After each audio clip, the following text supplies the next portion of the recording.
All cultures have their legends, their sentinels, their demons. And for the samurai, their legendary guardians spark reverence and fear in equal measure. Thus, they craft their armor, weapons, and imagery to match these guardians. And in For Honor, one warrior embodies these guardians in appearance, armor, weapon, and name.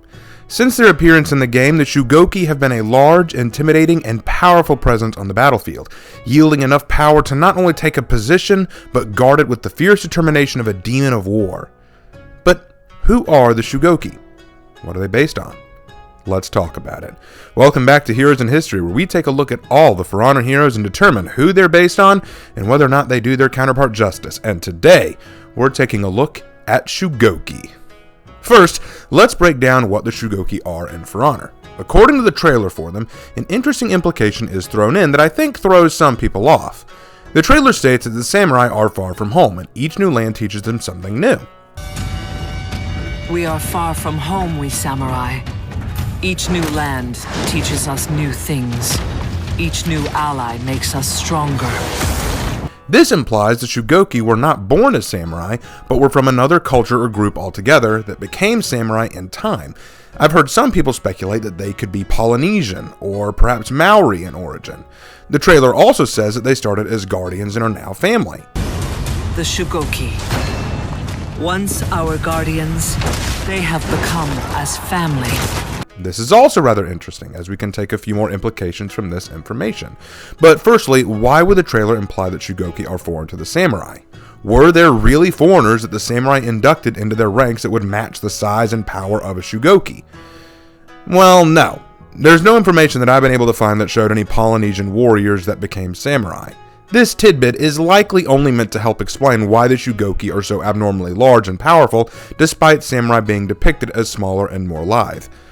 However, the Guardians becoming family portion might have more grounding in reality, and I think we can use that to help base who the Shugoki are based on. Now, firstly, many people who observe the Shugoki often make the same claim. Shugoki looks like a Japanese sumo wrestler. And you'd be exactly right.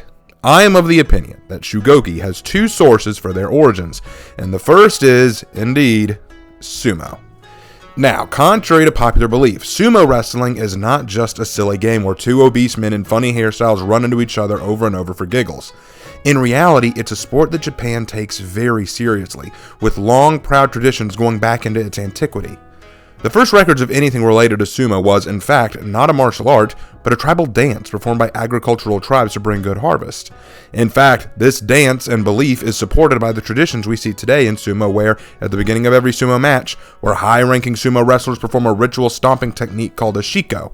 The shiko involves the sumo wrestlers raising each leg and stomping it on the ground, which has its roots in Shinto belief that doing so may rid away bad spirits. Sumo wrestling gained its first historical significance during the Heian period, when it attained both ceremonial and religious significance to the people of Japan.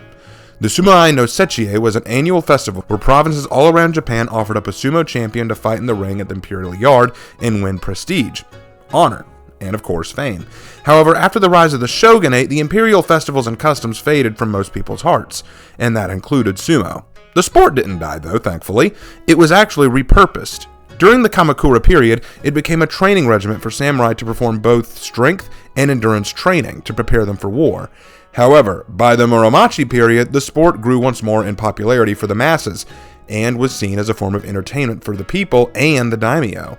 Wrestlers who fought well and earned a daimyo's favor could also be given samurai status at this point in time, making them potential celebrities and allowing a normal person who happened to be really good at sumo the opportunity to become samurai.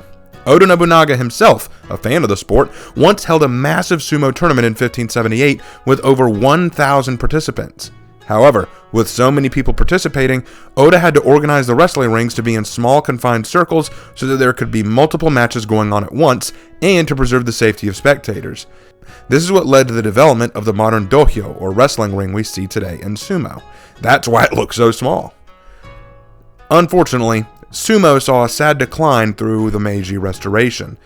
Thanks to the appeal of Western culture, many in Japan saw sumo as embarrassing, silly, and part of a backward society, so the sport began to fall out of popularity. However, in 1884, Emperor Meiji started a brand new sumo tournament. His example and willingness to breathe life into the sport again would propel it to be the national sport of Japan and bring back Japanese pride once more. Since then, sumo has remained a very popular association with Japan. It's the national sport of the Japanese people, it's considered a protected martial art of Japan, and something that we in the West both recognize but somehow do not quite understand. And it's not just Japanese people who practice it. Some of the best sumo wrestlers in the world aren't just Japanese, but Russian, American, Italian, Spanish, British, and several other territories. Now again, it may come as a surprise to learn that sumo is very important in terms of tradition to its practitioners. As a former training method for the samurai warriors, there are strict requirements, customs, and rules for those who practice sumo. Run by the Japanese Sumo Association, all rules and customs for sumo matches and training are strictly enforced. Those who choose to do sumo wrestling are required to live in the heya, or training stables that they train at. Only former sumo wrestlers are allowed to train new wrestlers on the spot, and all sumo wrestlers must meet a street height requirement of at least 5'9". Now, there's no weight requirement, so sumo wrestlers can weigh anything from 200 pounds to maybe even 400 pounds. The lightest yokozuna, or sumo champion, in history was Tochigi Yamamoriya, who weighed 229 pounds. However, the heaviest sumo wrestler in history was Aurora, who weighed a staggering 645 pounds. Yes, mass is very helpful in the sumo wrestler sport, and so the sumo life often attracts those of large girth and size. But that doesn't mean sumo wrestlers simply eat junk food and lounge around. Far from it. Training is fierce, and diets are strictly enforced so that beneath their mass is solid muscle. The benefit of girth and mass is that it allows a wrestler to maintain their stance and position easier while using their size to push their opponent out of the ring, or at least to the ground. The fundamental point of sumo is simple. Force the other wrestler to touch the ground outside of the ring, or touch the ground inside of the ring with any part of the body other than the soles of their feet. There are 82 legally respected moves in sumo called kimarite. However, illegal moves are called kinjite, meaning forbidden. Sumo wrestlers take their matches incredibly seriously, and in fact, controversy in recent years around some of the practices and breaking of tradition in some schools has led to questions around the sport. But even so, it remains incredibly popular and ingrained in the soul of Japan's history. Now, the obvious question, how does this relate to Shugoki? Aside from his large body, which is an obvious reference, Shugoki's primary mode of combat is to act as a pillar, unmovable and unshakable. Like a sumo wrestler, Shugoki pushes other opponents around, throws them, and endures punishment while pushing through it. His hyper armor, annoying as it may be, is a testament to his sumo training. The top knot on some of Shugoki's heads is also symbolic. All sumo wrestlers are required to wear their hair in a top knot. When the top knot is removed or cut off, it's symbolic of them leaving the sport forever.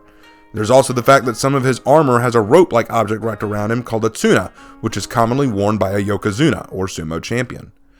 There are also other aspects, such as his emotes, signatures, and executions. His emote, Sumo, is an obvious reference where he performs a shiko. His execution, kimarite, is named after the term for a fair winning move in sumo, though in this case, stomping an opponent's head is likely not a fair move in sumo.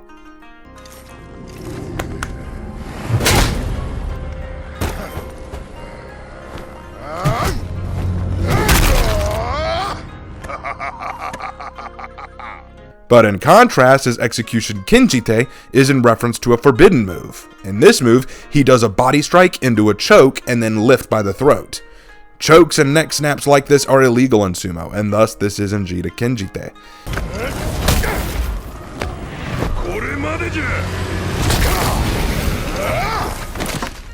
In fact, the samurai shared emote "rub salt on the wound" is unique because throwing salt in that same manner on the sumo ring is actually a tradition used to ward off bad spirits. So even the throwing of salt, which all samurai can do, is a reference to sumo practicing.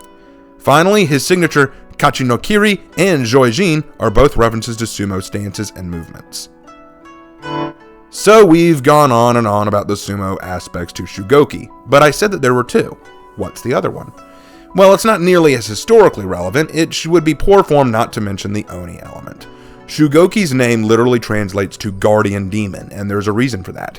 In Japanese mythology, the demons known as Oni are treated as guardians and defenders as much as they are monsters. The Oni, much like ogres, are large, powerful, imposing, and vicious. They have frightening faces and are famous for carrying around a large kanabo.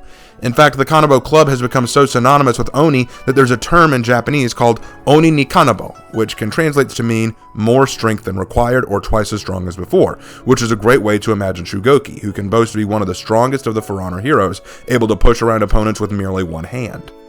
A Kanabo Club in real life isn't quite as large and thick as the one Shugoki uses, but in popular depictions of Oni, the Kanabo is quite larger than average, so in this case, it would make sense that the Shugoki carries a larger than average Kanabo, since it meets his demon stereotype. The Soman mask that he wears is a full face mask designed to make him appear like a demon or otherworldly beast, so as to spark fear and intimidation in his enemy. As well he should, for the samurai are few in number and they require defenders of supernatural power like the Oni now more than ever. And moreover, if we go back to the Shugoki trailer, remember how they say, once our guardians, they have become as family. The Shugoki.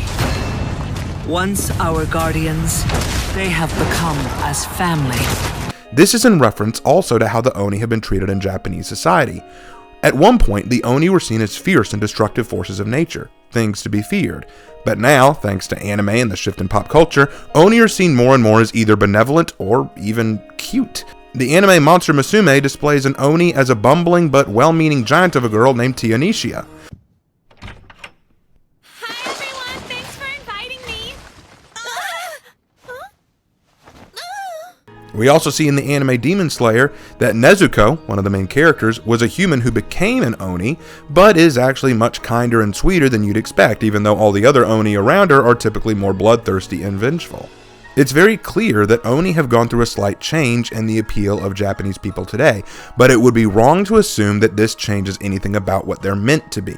Even Tionisia and Nezuko play the role of a guardian or sentinel. They protect someone, and that is, at the end of the day, what an Oni and Shugoki are meant to be: guardians. Shugoki is seen by many in the For Honor community as a meme, a joke, the fat boy of the game. And I myself often dismissed him as a mere fatty, only played by edgy players who just wanted a hyper armor spam. But the truth is that the more I looked into the truth behind Shugoki's origins, the more I began to really appreciate just what he is. Size might not mean everything in a fight, but strength means a great deal, as does endurance and passion. The Shugoki embody all of these things through rigorous training, matchless strength, and unbreakable tenacity. And that, in the end, is what is more admirable in a warrior. When you shed the layers of yourself that embody weakness and fear and become something far greater. To wield the strength and wrath of a powerful demon, but to maintain the discipline and vigor to temper that power. This is not only the essence of a warrior, it is essential for a guardian. Thank you guys for watching, and I will see you in my next video. Take care.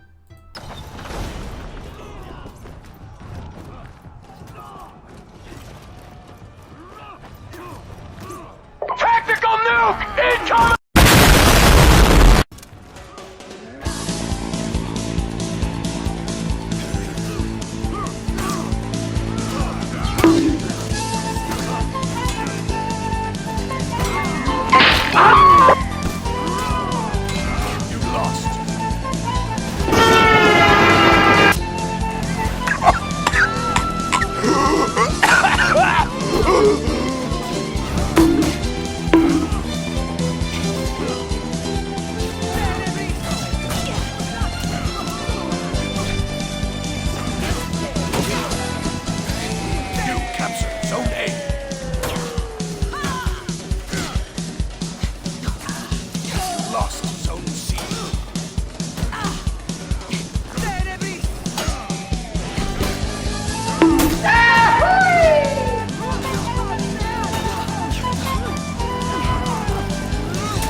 I go with vigilance.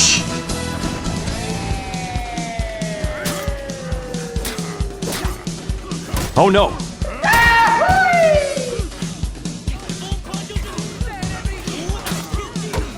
You got a problem, boy? Not again!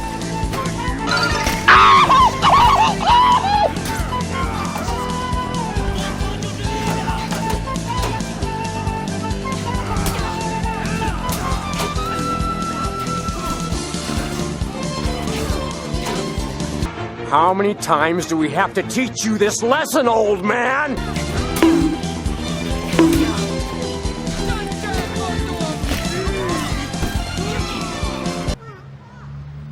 My back. I shall wreath it in flame.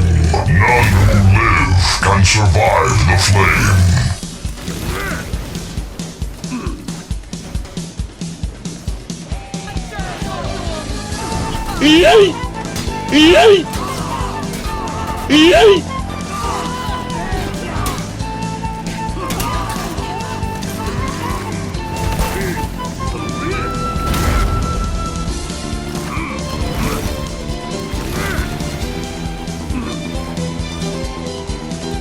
Victory.